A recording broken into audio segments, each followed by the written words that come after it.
I think it's just a tough thing either way. The music business is a very, very tough thing. You have to really love playing music more than anything, because that's the good part of the business. Everything else is the bad part.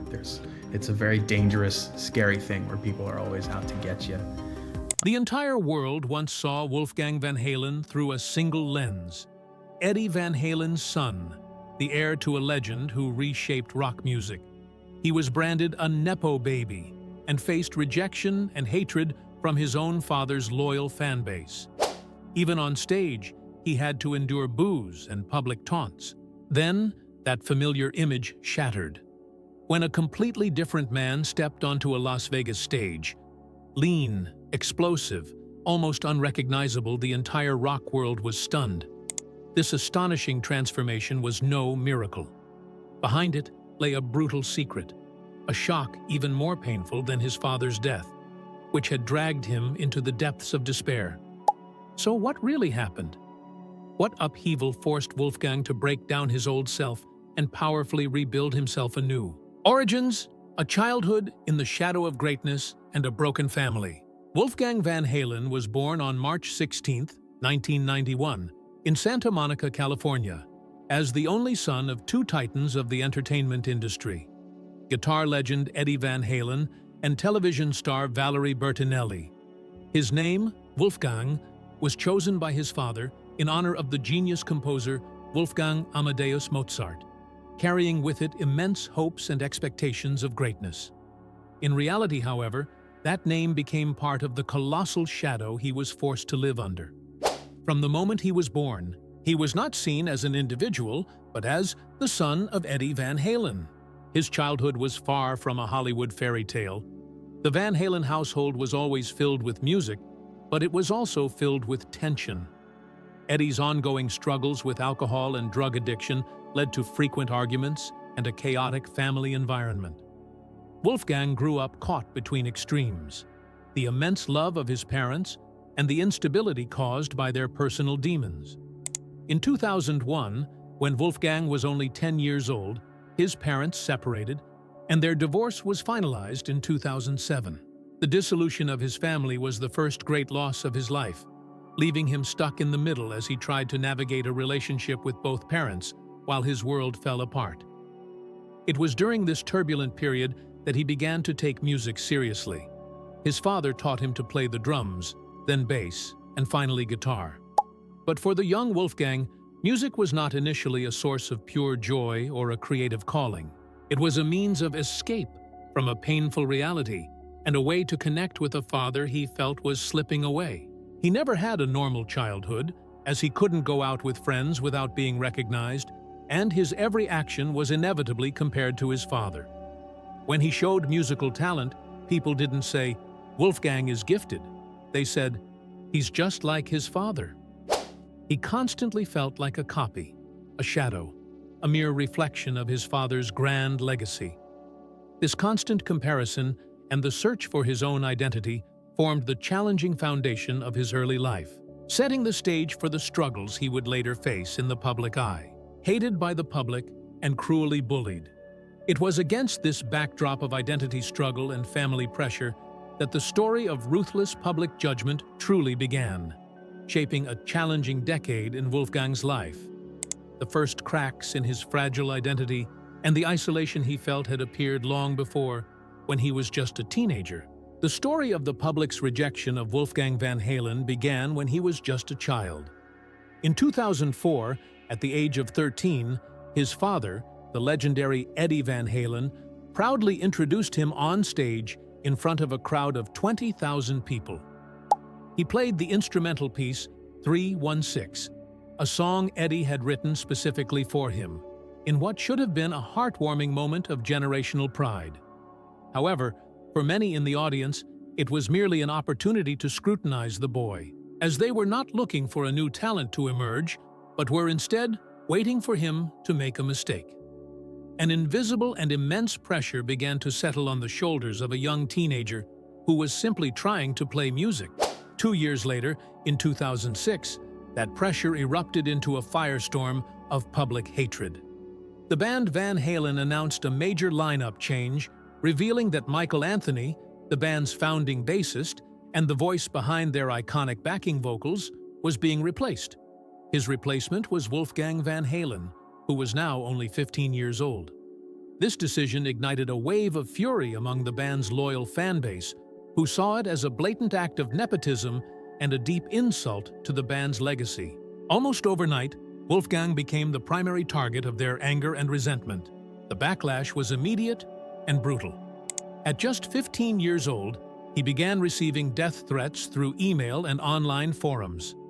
On stage, where glory should have been paramount, he had to endure the crushing sound of fans chanting, "Michael, Michael," instead of his own name. It was a cold, public denial of his very presence in the band he was now a part of. In that hostile environment, another teenager might have crumbled, but Wolfgang stood firm. The humiliation did not only come from anonymous fans, because even David Lee Roth, Van Halen's famous lead singer, openly ridiculed him. In a video he posted to YouTube and repeated in interviews, Roth dismissively called Wolfgang a cringeworthy nepo baby, strongly implying that he only got the position because of his famous father.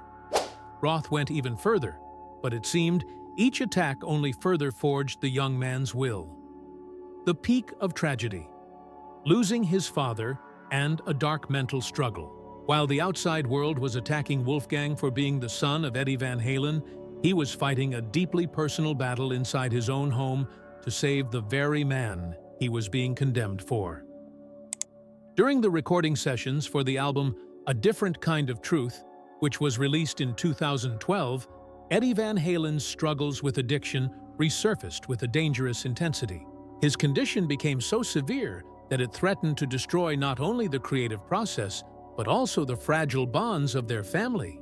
Wolfgang, who was still just a young man, was forced to do something no child should ever have to do. He confronted his father directly, and in a conversation filled with tension and heartbreak, he delivered a painful ultimatum. "You have to choose. It's either me or the drugs."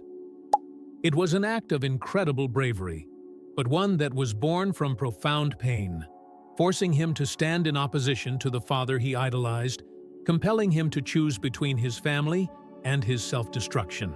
That moment left a permanent scar on his soul. Although he succeeded in helping his father get sober again, another, more relentless enemy was already waiting. Eddie Van Halen had been fighting a long battle with throat cancer for many years, and on October 6, 2020, that fight came to an end.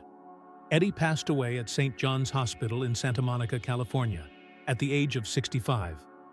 Wolfgang, then 29 years old, was by his side during his final moments, holding his hand until he took his last breath.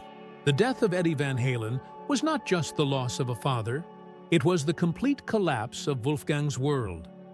He was struck by the agonizing realization that his father would never get to see his greatest personal achievements. He would never hear the debut album of Wolfgang's own band, Mammoth WVH. He would never see him get married. He would never witness him step out from his father's colossal shadow to become a true frontman in his own right. Every future success would forever be tinged with the sadness of his father's absence. In the wake of his father's death, the music industry immediately began to pressure Wolfgang. Promoters, record labels, and even former band members were eager to organize a massive Van Halen tribute tour with offers worth tens of millions of dollars flooding in. The plan was for Wolfgang to take his father's place on guitar, recreating the magic of Van Halen for one final run. However, Wolfgang made a decision that sent shockwaves through the music world. During a candid interview with Howard Stern, he made a powerful and definitive statement. No Eddie, no Van Halen. He rejected every single offer, explaining that to him, Van Halen was not a brand to be exploited for profit, but was his family and his father's legacy. To continue without Eddie would be a betrayal of everything the band stood for. This principled decision, however, came at a great personal cost, as it plunged Wolfgang into a deep spiritual and emotional black hole. He fell into a crisis of faith, no longer feeling the comforting presence of his father that he had always believed would be with him. The overwhelming sense of loss morphed into severe anxiety, triggering sudden and terrifying panic attacks. He began to question his entire identity and self-worth. Who was he if he was no longer a part of Van Halen? What was his purpose if he was no longer just the son of Eddie Van Halen? He had sacrificed his youth to preserve the band, and now he was the one who had declared its end. He had lost his greatest emotional support, and with it, a core part of his own existence. He believed the pain could not possibly get any worse, but he was wrong. Just when he was at his most fragile, another devastating blow was about to strike from the one person he thought he could count on. A crushing blow from love, betrayed by his longtime girlfriend. In the darkest days following his father's death, Wolfgang clung to what he believed was his last remaining anchor, his long-term girlfriend. She had been with him through many of his public and private struggles, and he trusted that she would be the one to help him navigate this new, terrifying chapter of grief. The reality, however, was far more brutal. Just a few short weeks after Eddie's funeral, and immediately after Wolfgang had publicly declared that there would be no Van Halen, his girlfriend decided to end their relationship. The breakup was not a gentle parting of ways filled with sympathy and regret. It was cold, direct, and shockingly cruel. She sat across from him and uttered words that would haunt him for years to come. She criticized him for not trying hard enough, suggesting he was wallowing in his grief for too long. Then, she delivered the final, devastating blow, a sentence that revealed the true reason for her departure. "Without your father's spotlight, you are nothing." She told him directly that without Eddie, he no longer had any value in her eyes. The glamour she had been drawn to, the attraction she had felt, it had all been tied to Eddie Van Halen, not to Wolfgang himself. For Wolfgang, this was the ultimate confirmation of his deepest, most persistent fear. For years, the public had screamed at him that he was nothing more than Eddie's son. Now, the woman he loved and trusted most was saying the exact same thing, but in a way that was 100 times more personal and 1,000 times more painful. This betrayal hurt more than the death threats and the bottles thrown on stage because it came from someone who had seen him at his most vulnerable. In that single, shattering moment, Wolfgang truly lost everything. His father was gone. His family's band was gone. And now, the love he thought was unconditional was also gone. The person he believed to be his last safe harbor had abandoned him precisely because he had lost the very legacy the world had always used to define him. He plunged to the absolute bottom of a profound and isolating loneliness, feeling as if the entire world was united in sending him one clear message: you were only a shadow. And now that shadow is gone.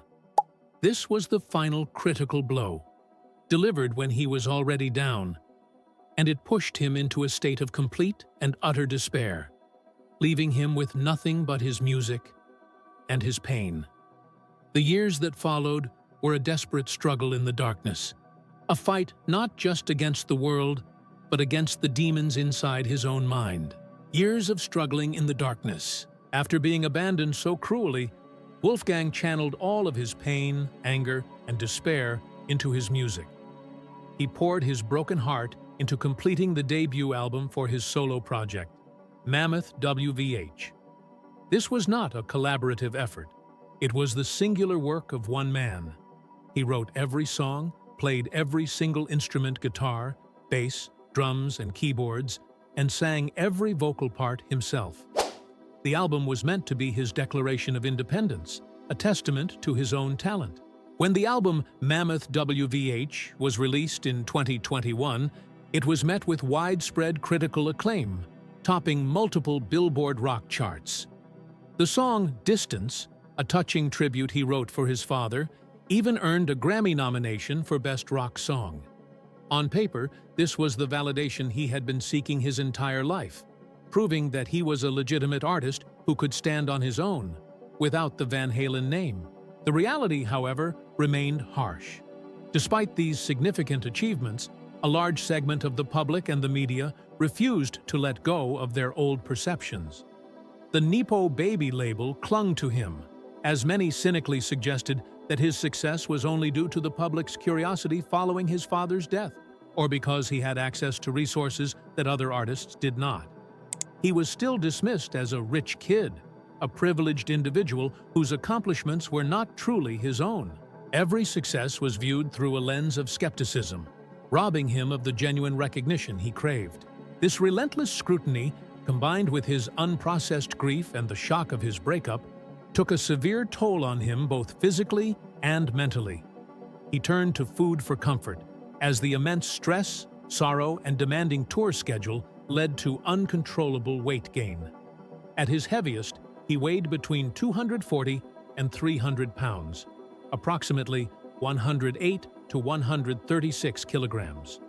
His body became a physical manifestation of the emotional burdens he was carrying. When he looked in the mirror, he didn't just see an overweight man. He saw a person who had been defeated and swallowed by his own pain. His music during this period was a direct reflection of his inner turmoil, growing progressively darker and heavier. The lyrics were filled with a sense of chaos, a persistent feeling of loss, and a deep, suppressed anger. The stage, once a place where he was attacked, had now become the only place where he could release his anguish. But after the applause faded each night and the lights went down, he was left alone again with the silence and the emptiness. Even with a Grammy nomination and a #1 album to his name, Wolfgang felt like a receptacle of pain. He was trapped in a vicious cycle where success brought no relief, and his personal grief continued to eat away at him from the inside. He was alive, but he was not truly living. He was on a path of self-destruction, dangerously similar to the one his father had once walked.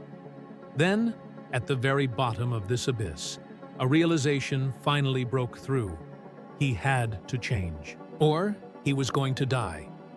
This marked the beginning of his rebirth, a journey that started not with a grand event, but with a quiet, powerful decision to survive. A rebirth shock, rising from the abyss into the light. Wolfgang's turning point was not a single dramatic moment, but a quiet, determined process of rebuilding himself from the ground up. The pain of losing his father to cancer and the relentless series of tragedies that followed served as a powerful wake-up call. He looked at the example of his father, a musical genius who struggled with his health for years, and knew he did not want to follow the same path. He wanted to live a longer, healthier life, and most importantly, he wanted to prove to himself and to the world that his value was not dependent on his father's spotlight. In 2024, he embarked on a comprehensive journey of healing that addressed both his physical and mental well-being. He did not look for a quick fix, but instead constructed a new lifestyle, piece by piece. Physically, he abandoned junk food and processed meals, shifting his diet to whole foods with a focus on lean protein, vegetables, and whole grains.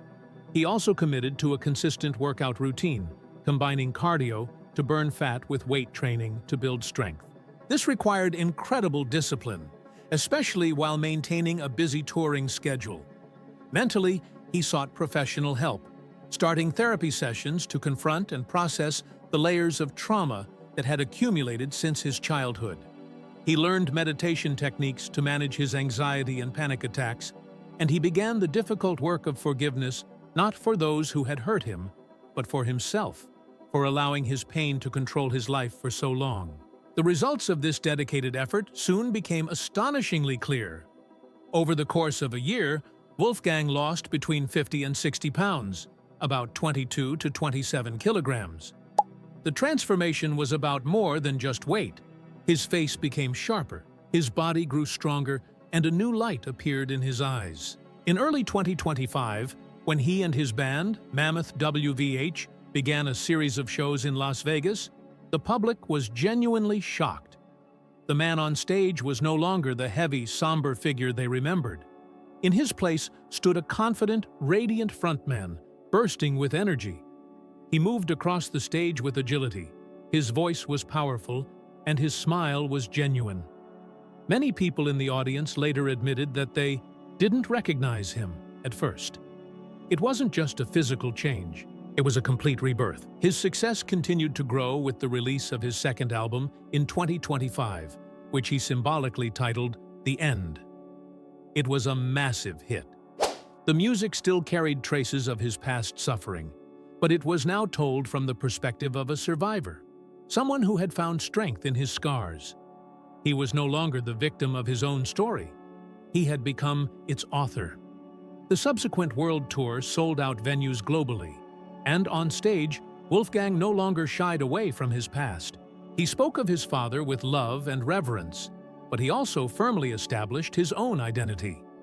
He had transformed from someone defined by loss, losing his father, and being abandoned by a lover because he had no father, into a powerful symbol of resilience.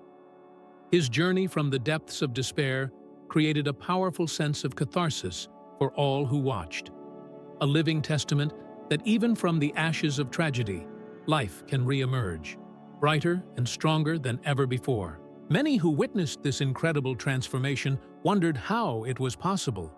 The answer lies not just in his recent efforts, but deep in the origins of his story, back in a childhood where the seeds of his future tragedies were first sown. The life of Wolfgang Van Halen has been a relentless series of traumas. He went from being a publicly hated teenager to a young man who lost his father and greatest idol. Immediately after, he was belittled and abandoned by his long-term partner for the cruelest of reasons. Without your father, you are nothing. These successive shocks plunged him into a profound spiritual crisis that submerged him in pain and self-doubt. His shocking physical and mental transformation in 2025 was therefore not simply about weight loss, it was a declaration of self. It was the result of a long and arduous journey to save himself from the abyss of loneliness and total abandonment. He had to face the darkest demons, both internal and external, and he made the choice to fight back rather than surrender. Wolfgang Van Halen is no longer just Eddie's son. He is no longer the ridiculed nepo baby. He took the shattered pieces of his tragic life and built a new man, a true artist. He transformed unspeakable pain into the strength to finally become himself, on his own terms. When everything was taken from him, his father, his love, and the fame tied to a legacy, he still found a way to rise. And it is that shocking resilience, born from the ashes of complete loss, that makes his story impossible not to admire.